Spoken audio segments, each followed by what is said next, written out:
What's going on, everyone? Jeremy here from the Quartering. I hope you're having a wonderful day. If you are, please definitely remember to leave a like on the video, leave a comment on the video. It's the only way this channel is going to reach new people these days, as the algorithm changes have basically decimated any growth possibilities. Now, Star Wars: The Rise of Skywalker has been an interesting tale, a tale of comeuppance in a lot of ways for Disney. Usually, when you fail at something in a movie franchise, you're not going to see it immediately. When you had a film as divisive as The Last Jedi, and I know many people enjoyed The Last Jedi, certainly, but it also divided people. See, people still went and saw it. You weren't going to feel the effects of that until, say, Solo or The Rise of Skywalker. You give it the benefit of the doubt as a fan of the franchise, and usually you don't give up on it till a few films later. The Rise of Skywalker has now plummeted again, 58% on Friday, and of course, fans are to blame. This via Scott Mendelson from Forbes. In a skewed way, The Rise of Skywalker has performed the opposite of The Last Jedi, with strong initial weekdays tapering off after Christmas. Walt Disney and Lucasfilm's Star Wars: The Rise of Skywalker fell 58% on its third Friday, earning another $11 million to top the box office and bring its 15-day total to $428 million. That sets the stage for a likely $37 million weekend gross and a 17-day domestic of $454 million, around $920 million worldwide. That drop is larger than the 44% and 48% drops of 5 of the Peter Jackson's Lord of the Rings and 39% drop of The Force Awakens. Abrams' Rise of Skywalker is earning less and falling faster than its predecessors. That's ultimately what you've got to look at here. Now, will it limp across the $1 billion mark? Probably. Where they need another 70 million or so. I'm certain that it'll hit $1 billion. But remember, when you have a $500 million production budget and another $500 million marketing budget, you know, I don't think you're as happy about that. You're looking for the film to make 1.3, 1.4 billion. And on top of that, you look at, you just have to adjust your expectations given that it's Star Wars and these numbers are huge, and for any other film would be astronomically successful. But for Star Wars, given the budget and everything that goes into it, it's clearly disappointing, especially when you have the finale of a trilogy. Historically, firsts of a trilogy do very well, then the second ones usually dip, and the thirds finish the strongest, or at least as strong as the original, or the first part of the trilogy. This doesn't appear that it's going to be the case. The Force Awakens lucked out by having its second Friday fall on Christmas and its third Friday fall on New Year's Day. Rogue One fell 58% on weekend 2 to The Last Jedi's 67% on weekend 2, partially because their holiday breaks hadn't quite started yet. That's one reason why The Force Awakens' $937 million domestic total was never a realistic goal for any further Star Wars movies. Looking at the legs of Rise of Skywalker, which opened up with, quote, just $177 million compared to the $220 million for Last Jedi and $248 million for The Force Awakens. Let me break that down. Movie 1, $250 million opening. Movie 2, $220. Movie 3, $177. That's down, what is that? Let's call it $250 to $175. That's down 15%, roughly. And that obviously is not a good trend. The sci-fi sequel led right into the holiday period with weekday holds on par with The Force Awakens. This led to initial hopes that it would do what Star Wars threequels usually do and end up right between The Force Awakens and The Last Jedi. However, leveled off after Christmas, frankly never quite recovered. Chalk it up to word-of-mouth reviews, disinterest in repeat viewings, competition from Jumanji. What? I doubt that people are choosing between Star Wars and Jumanji. I guess maybe for kids. I guess if your parents picking for kids, and Little Women. Again, same question. Fewer people go to the movies just to go to the movies. That is a variable, but also advantageous holiday calendar barely helped the rise of Skywalker. And after kids go back to school Monday, all bets are off. Best case scenario for the domestic finish is between 545 and 565 million. The worst case is about 515 million. But all that would depend on how it holds up over the next few weeks. Competition is comparatively light with Jumanji, the next level earning less than Welcome to the Jungle, and Cats proving to be no greatest showman. If anything, the threat to Star Wars Episode 9 is Frozen 2, which is yet more evidence that Disney should have pushed Star Wars finale into 2020.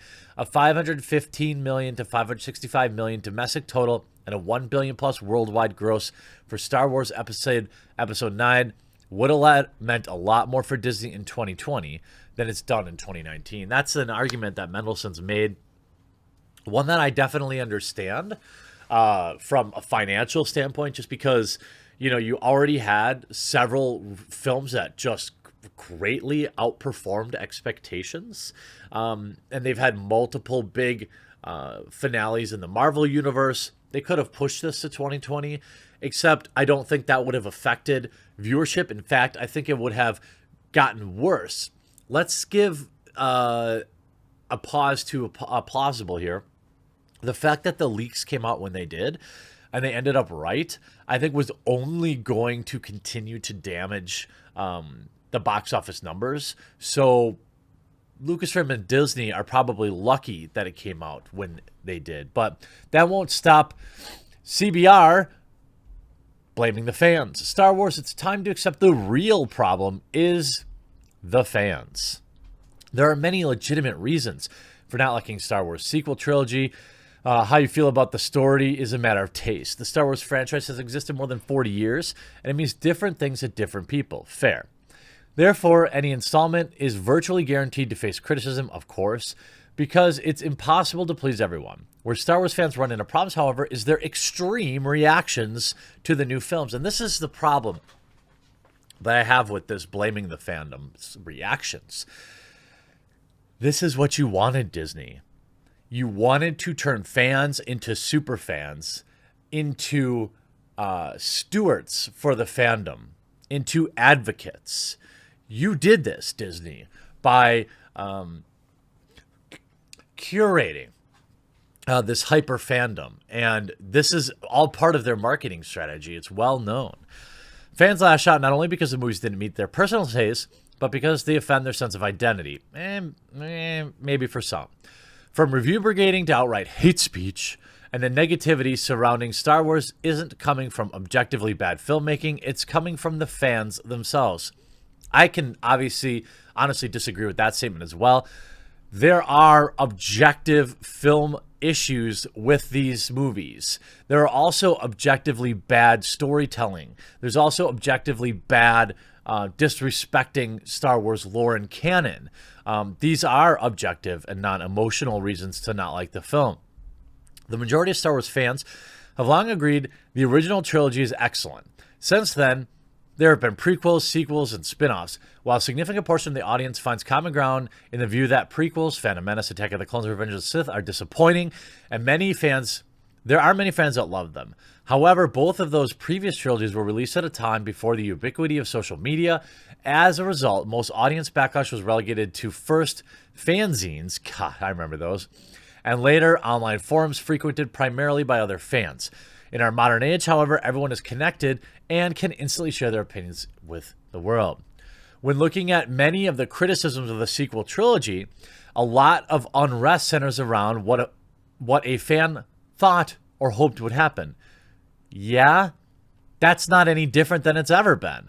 Following the 2015 release of The Force Awakens, fans came together to theorize about a number of films' unresolved story threads, including Rey's parentage, Snoke's origin, and speculating whether Rey and Kylo perceived romance. After 2 years of furious debate, The Last Jedi revealed that Rey's parents were nobodies, unceremoniously killed Snoke, and didn't allow Reylo to come to fruition. I did not care for that romance line at all. When the movie didn't go the way they expected, a vocal contingent of fans became angry. They review brigaded sites like Rotten Tomatoes, harass actors and filmmakers, and produced countless video essays chronicling the purported sins of The Last Jedi. That's literally what you're doing, CBR. You're writing an article. That's what people do. This is a shot at YouTubers. Web traffic is down, continues to go down. Websites are pretty much a dead medium for fans. Fans are coming to YouTube. They're watching commentators who can put together nice presentations, and they're not reading these sites that have more ads on them than text. The Rise of Skywalker was similarly met with backlash, albeit largely from a different corner of the fandom. Those upset with Rey and Kylo's arc didn't culminate in romance. While Ben Solo found redemption or bendemption, he didn't survive the film.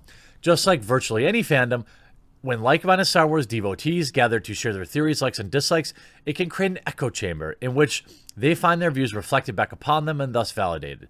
Buoyed by a sense of entitlement, ooh, here we go, theories can morph into certainties, and when those certainties aren't met, some fans lash out. Of course, but this article provides no evidence, and it also seems to be very dismissive of a big part of the feedback loop is this type of article, the media. They wrote endless articles antagonizing the fandom. Endless articles calling us toxic. Endless articles. They feed into this more than anyone. In fact, their biggest traffic comes from poking at fandoms. Although such backlash isn't new to Star Wars, Jar Jar Binks actor Ahmed Best recalled his intense criticism of his reviled character from the prequel drove him to contemplate self-deletion, but certainly been magnified by social media. Actor Kelly Marie Tran, here we go. Again, no matter who's writing it, nobody can ever show any evidence of this. It's just a generally accepted narrative, and it's false.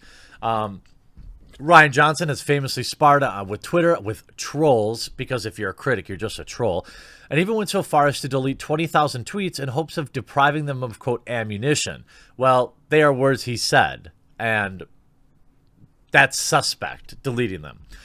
Star Daisy Ridley left social media in 2016, found the release of The Force Awakens, and vowed never to return. Again, somewhat kind of the way it's built here is kind of blaming the fans, even though that's not. I mean, these people are so rich and powerful, they could have a team of 3 people managing their social media, which, by the way, they should. So them leaving it and acting like a few people being mean to them online is ridiculous. And the mainstream media or the shill media like CBR constantly slobbing their knobs to get that tiny crumb of access is pathetic, transparent, and unsustainable.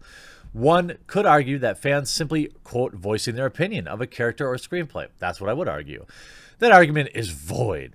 However, once a racial term or bad comment is uttered, oh, yeah, okay, fine. But that's, look, there are bad actors on all sides, obviously. We talked about the Reylo fans as some of the most psychotic in the fandom, but nobody's calling them out. When Harrison Ford abused for agreeing to be in a movie where his character was ended and he failed to save his son, was Luke Skywalker accused of being a Mary Sue when he was able to project himself across the galaxy and fight Kylo Ren? What? Luke Skywalker had been training as a Jedi for his entire life. So doing that is not an argument that would discredit him being a Mary Sue. That's absurd. Loving Star Wars is not a bad thing. Being disappointed when the thing you love changes to something else is understandable. It's natural to feel some dissonance when the constant in your life suddenly shifts. Since 1970, or at the end of the day, however, fans don't control who's cast in the movie, the story the writer decides to tell, or how we feel about it. Don't say we. The thing we can't control is our actions. Yeah, everyone just quiet, consume their product, don't critique it, and get excited about their next product. Brought to you by CBR, a website that is unlikely to be around the next time a new film comes out. Hope you enjoyed this video. We'll talk to you again real soon.